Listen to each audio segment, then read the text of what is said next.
अघोरी अमावस्या की रात। आज अघोरी अमावस्या थी, मतलब कि आज की रात भूत पिशाच और डायन की शक्तियां इंसानों पर भारी थी। इसलिए आज गांव का कोई भी इंसान रात के 9 बजे के बाद अपने घर से बाहर निकलने की हिम्मत नहीं दिखा रहा था। सुनसान और डरावने साल पर एक कुत्ता था जो जोर जोर से रोए जा रहा था।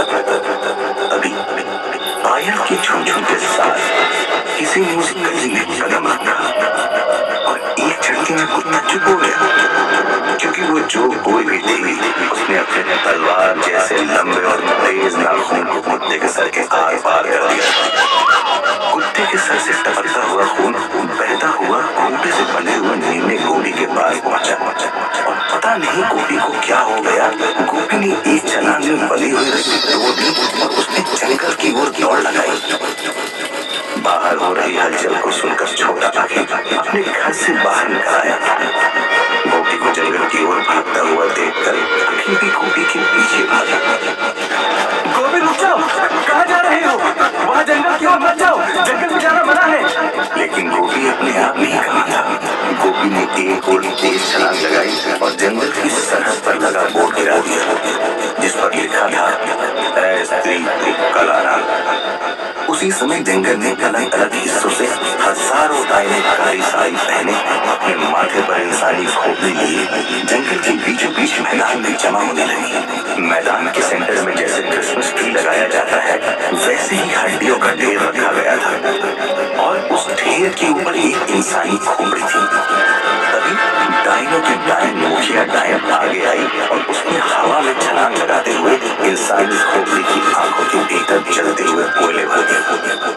उसी के साथ वहां मौजूद हर एक डायन के माथे पर जो खोपड़ी थी उसकी आंखें भी रोशनी से जगमगा उठी और जंगल के बीचों बीच शुरू हुआ डायनों का महाराज।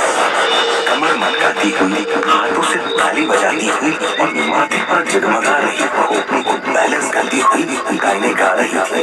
तेरी हड्डियों से खेले, तेरा खून हम पिए, तू हमारा शिकार।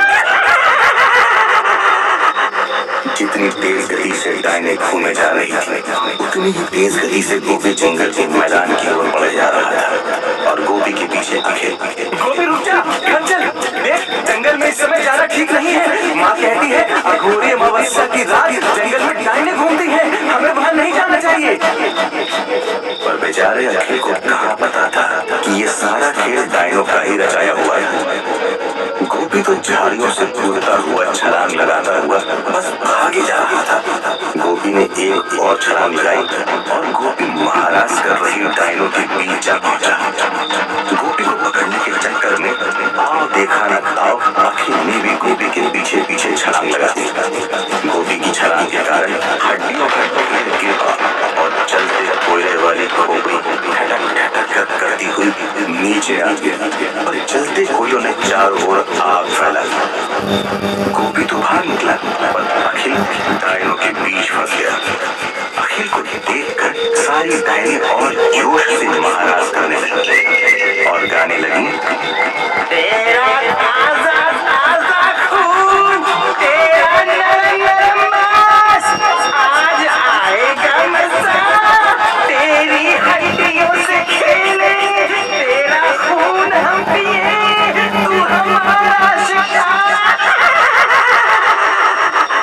अखिल डर गया, वहां से भागना चाहता था और तभी अखिल ने देखा कि डायनों की डायन ने अखिल का रास्ता रोक लिया और अखिल के बाल पकड़कर अखिल के माथे के भीतर से अपना तलवार जैसा तेज नाखून बस बार करने ही वाली थी कि तभी एक धार वाला चाकू वहां से आया और उसने मुखिया डायन की चोटी काटी। मुखिया डायन अपनी गहरी और डरावनी आवाज में गुर्रा उठा।